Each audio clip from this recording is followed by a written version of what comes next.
오늘 주제는 뭘지 되게 궁금해요. 여기를 이렇게 해서 자, 자, 와, 예. 진짜 멋있다.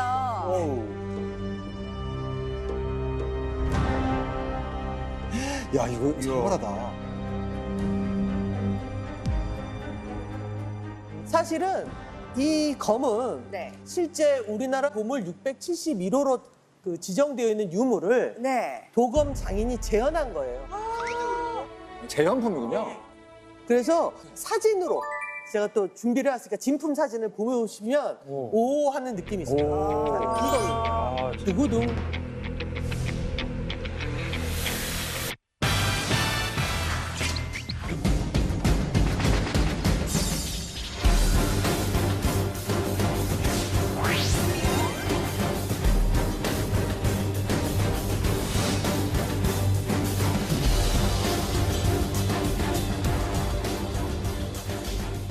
이 검은 네. 사실 임진왜란 때 사용하던 검이에요. 임진왜란이요? 임진왜란 때 사용하던 검인데 네. 과연 누구의 검일까요? 이거는 바로 선비의 검입니다. 두구둥.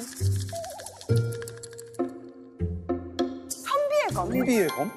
범위가 좀 줄어드네. 네, 선비의 검. 아니 선비라 하면은 약간 좀 새님 같고 책이랑 붓 들고 다니면서 막 이렇게 할 것 같은데. 그게 어땠어요? 대체 어떤 선비가 이런 칼을 썼죠? 이 검의 주인은 네. 사실 우리 다 알고 있는 분이에요. 알고 있는 사람. 홍위 장군 곽재우.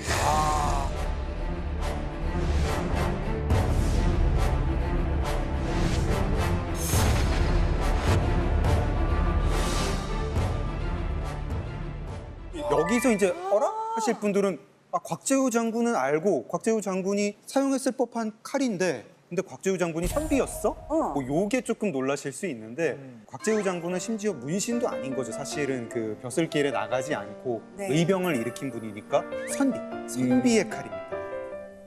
곽재우 장검의 이 검은 약간 좀 제가 볼 때 길어 보이거든요. 오, 바로 아시네요. 그 조선반도의 길이가 네. 이렇게 길진 않았어요. 한 50cm 조금 넘는다고. 50cm면 한 이 정도 네, 되나요? 제가 알고 있는데 이 칼은 사실은 70cm가 넘거든요. 이 정도 길이의 칼을 쓰던 나라는 따로 있었죠. 이 길이의 칼을 쓰는 나라는 바로 일본, 외였어요, 외. 아, 오, 그럼 곽재우 장군이 일본에. 연계를 심 선생님이 설명을 좀 해주시면 좋을 것 같아요. 그 환도에 비해서 곽재우 검이 더 길어요. 그리고 이제 일본도 길이는 조금 짧은 형태인데 어찌됐건 일반 환도보다 길다라는 게 첫 번째 특징인 거고요. 칼 다룬 영화 같은 거 보다 보면 네. 그칼 끝에 이렇게 선 같은 게 보이실 거예요. 네네네네. 십자선 같은 것들. 아, 여기 네, 말하는. 날카로운 게 이렇게 드러나는 듯한 네네네. 모습들. 각이 살아있는. 여기, 네네. 여기 이 각. 그렇죠. 여기 근데 이렇게 이제 갈려져. 우리나라 환도에는 없어요. 일본도 당연히 있고. 근데 곽재우 검에는 있어요. 이게 지금 그냥 단순하게 그냥 우리나라 조선 환도를 늘렸다라고 이야기하기에는 조금 복잡해지는 거죠. 이거 일본 거 썼나? 아니면 일본 거 따라했나? 왜 따라해? 뭐 이런 감정에 빠져들 수 있는 거죠. 예.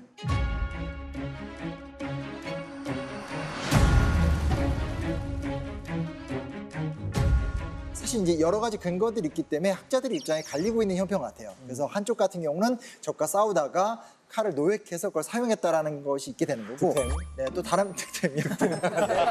또 이제 다른 편에서는 득템이 아니라 실제로 이제 그 비슷한 칼을 만들어서 활용했다. 제작템. 제작템이죠. 이 진지한 이야기가 득템과 제작템으로 됩니다.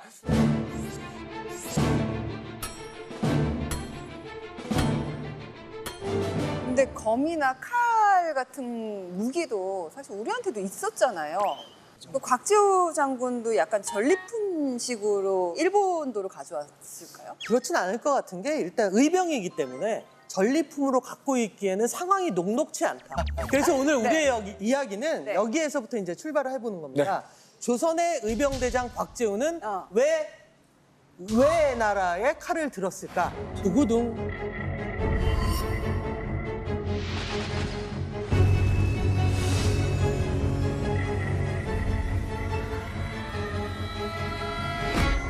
조선군의 1차 무기가 칼? 이었나요? 그러니까 1차적으로 우리 조선군 혹은 한민족의 부대하면 가장 유명한 건 활이죠. 활. 활이 가장 유명하죠. 싸울 때 어떤 식이냐면 우리나라가 먼저 기병이 앞으로 나가는데 기병의 퍼센트가 한 60%가 활을 들고 나가요. 그래서 타고 나가면서 활을 막 쏴서 적을 막 흩뜨리고 나면 그 이후에 이제 다른 기병 한 40%가 환도를 무장해서 그걸 찌르면서 공격을 하는 형태이기 때문에 활이라는 게 언제나 좀 이렇게 좀 중요한 위치에서 활용이 된 거였던 거죠. 원거리 무기로 활을 사용하고 그 다음에 이제 환도는 근거리 무기로. 맞아요. 아까 이제 규리 씨가 이 장검이 전리품 같다고 했었잖아요. 네. 그러니까 저는 그게 좀 아니라고 생각하는 게 곽재우의 캐릭터에 대해서 좀 알아보니까 뭘 그렇게 자랑하고 과시하는 스타일이 아니라고 그러더라고.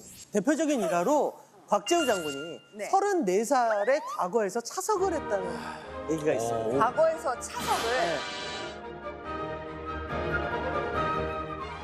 그러니까 수능도 어렵지만 네. 수능보다 훨씬 어려운 시험이기 때문에 여기에서 평균 합격 나이가 이제 한 30대 중반 정도이기 때문에 요 나이 때 이제 된 것도 대단한 거고 근데 그게 차석이다라고 하면 쉽게 말하면 전국 2등한 거예요. 전국에서 전국 2등한 거예요. 그러니까 이건 정말 아주 특별한 인재라고 좀 꼽을 수 있는 사람인 거죠. 그런데 네. 이렇게 차석이라는 놀라운 성적으로 합격을 했는데 갑자기 합격이 취소됩니다. 왜요? 왜요? 선조가 취소해버려. 선조가요? 네.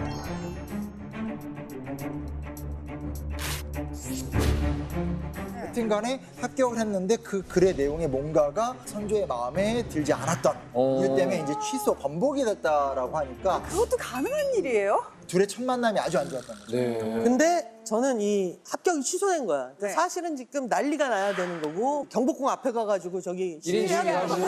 된단 말이야. 가처분 소송 내고. 곽재우의 가처분 선택이 소송. 너무 재밌더라고요. 이번에 내가 쓴 답안이 왕의 마음에 안 들었다.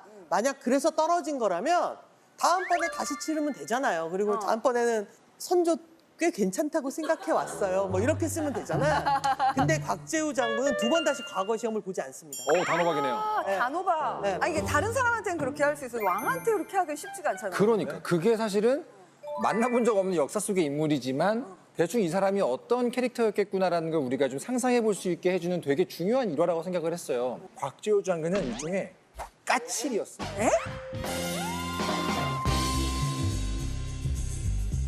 근데 누구한테 까칠했냐? 자기보다 강하거나 높은 사람에게는 굉장히 까칠했어요. 아 강강약약이구나. 그렇죠. 그것도 장점이잖아요. 그렇죠. 곽재우라는 인물의 신념. 아, 이런 캐릭터는 되게 자기 원칙으로 그냥 밀고 나가는 사람이구나. 헤딩하는 사람이구나. 그런 느낌이죠. 일단 이제 중요한 사실은 이때 차석이 됐다가 다시 떨어진 이유나 네. 그 상황에 대해서 사실은 깊이 있게 아는 사람은 아무도 없어요. 다만 지금 이렇게 측의 추론을 영역인데. 하는 건 뭐냐면 네네. 그 이후에 임진왜란 도중에 네. 계속 곽재우랑 네. 선조가 사이가 나쁜데 같이 갔다는 거죠. 그러니까 선조 입장에서는 필요한데 마음에 안 들고 곽재우 입장에서도 선조를 무시하고 활동할 수는 없고 내가 매출을 잘 내는데 자꾸 대드는 거지. 뭐 이런 거야? 이제 곽재우가 딱 전쟁에서 이겨. 그럼 이제 임금님한테 올려야 되잖아. 이겼다고. 저 그때 취소시켰지만 저 이번에 싸워서 이겼는데요. 잘했죠. 그럼 이제 선조도 너 그때 문제 많아서 떨어뜨렸지만 전쟁은 좀 잘했네. 뭐 이런 식으로. 서로 이렇게 밀당이죠, 밀당. 되게 뒤끝 있는 사이. 굉장히 느껴졌어요. 자, 근데 이게 다 전쟁 전의 상황이고, 네. 자, 이러다가 1592년 드디어 임진왜란이 발발합니다. 왜군이 쳐들어오죠. 네. 700척의 함대와 18,700명의 대군을 데리고 부산에 와서 그냥 뭐 부산 진성 반나절 만에 그냥 거의 통과하듯이 무너뜨리고 동래성으로 가죠. 동래성이 그 성주가 그 유명한 말 하잖아요. 죽기는 쉬워도 길을 내주기는 어렵다. 죽기는 쉬워도 길을 내주기는 어렵다.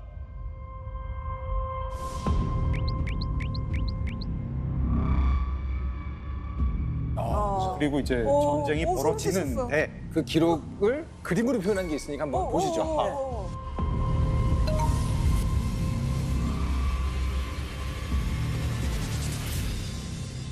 동래부 순절도의 그림을 보면 네. 일단 병력 차이가 어마어마합니다.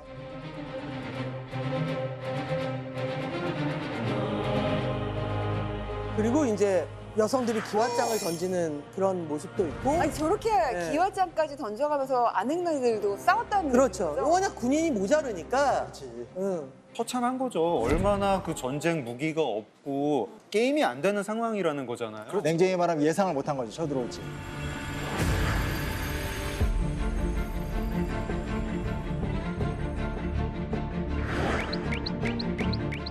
그림에서 지금 보세요. 도망치는 장군이 하나 있죠. 오, 그러네. 이 사람은 이각이에요. 이각이라는 사람은 비겁했구나. 도망갔구나. 그렇죠. 어. 뭐 다 필요 없고 그냥 내 목숨이 제일 중요해. 뭐 이런 뭐 나라고 뭐 체면이고. 오죽하면 그림에 정확하게 콕 집어서 도망가는 사람을 그려놨겠어요. 이각. 굉장히 화가 났던 거지, 그리는 사람도. 그리는 사람도 화가 났고 이거 보면 다 화가 나죠. 저게 이제 이각을 그린 그림인 건 맞는데 당시의 관료 집단의 수준을 딱 이제 드러내는 모습입니다. 사실은 제가 저 전장의 책임자면 그냥 이제 질서 있는 퇴각 했을 것 같아요. 근데 동래성의 싸움은 그렇게 되지 않았죠. 그렇죠. 동래부사 송상원은 서울 방향으로 이제 사람들이 절을 하고 우리는 끝내 이곳을 지킨다라는 다짐을 하면서 여기서 이제 순절하죠. 송상원 부사는. 그 순절도군요. 아, 저런 거 그래서 보면은 순절도구나. 감동을 받아야 될지 화가 나야 될지 잘 모르겠어요. 막.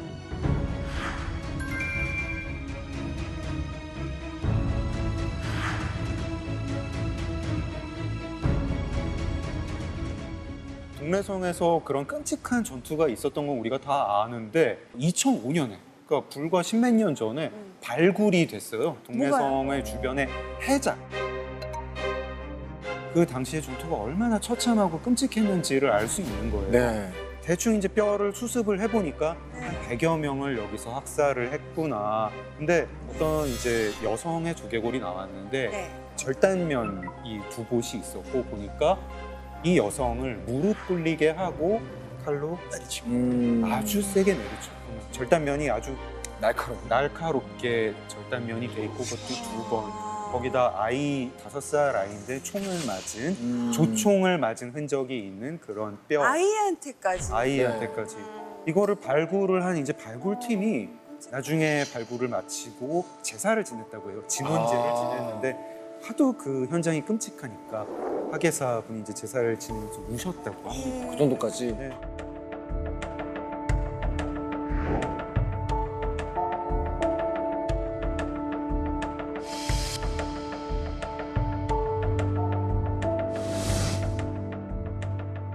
피해 취한 군사들한테는 이제 엄청난 승전이겠고 이제 막 아드레날린이 넘쳤겠고 그 기세대로 그냥 북진합니다. 외군은. 외군의 진격 속도가 부산에서 한양까지 21일. 싸우면서 가는데. 싸우면서 가는. 20일. 아, 그냥 걸어가는 거랑 네, 쭉 똑같이 가는 거군요. 그냥 쭉 갔네. 너무 빨리 패배하니까 네. 명나라 입장에서는 이게 조선과 일본이 연합을 해서 명나라를 공격한다라는 것까지도 생각을 했었대요. 그냥 가요. 의미 있는 전투 저지를 못한 거예요. 네.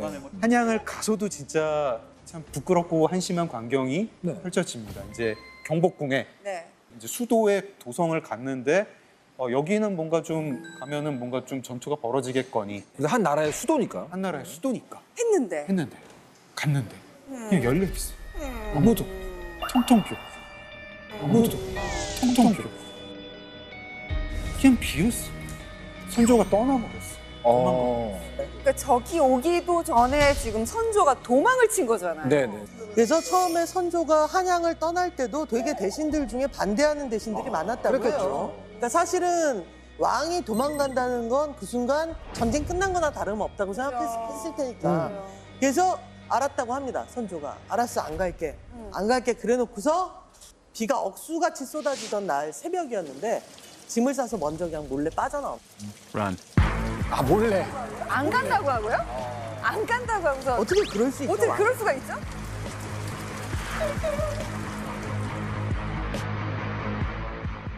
좀 선조의 캐릭터하고도 좀 상관이 있는 것 같아요.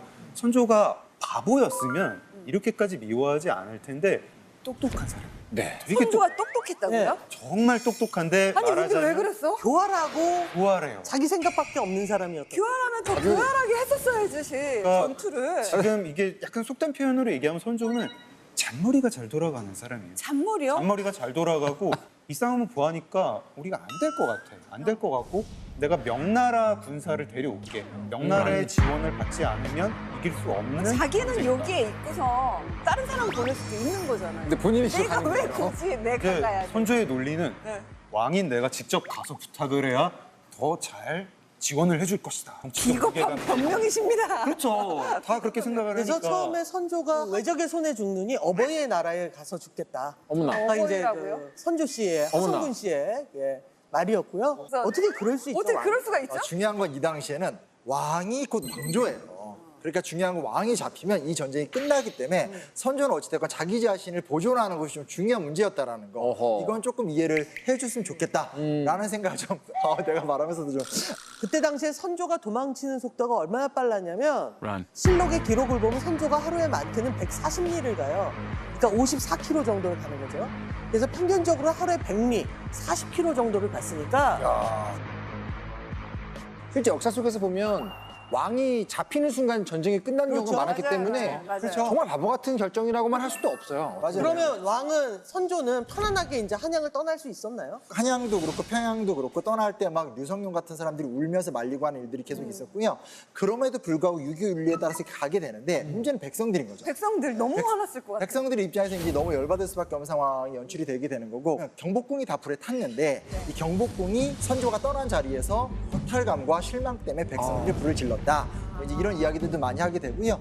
그런 것도 그거 맞아요? 그 일본군한테 오히려 백성들이 저쪽으로 도망을 갔다라고 이게 막 표시도 해놓고 막 이랬다. 그러니까 그런 게 실록에 남아 있으니까 당연히 사실이겠죠, 그렇죠? 그래서 당연히 분노를 표할 수밖에 없고 이런 거잖아요. 막 전하 어디 가시나이까 도와주십시오 하다가 그냥 가버리니까 열받으니까 막 화를 냈을 것이고 그다음에 이제 막 불 지르고 이러면서 이제 거기다가 막 낙서도 해놓고 악플 다는 거죠, 악플. 저쪽으로 갔다. 이렇게. 악플. 그러네요.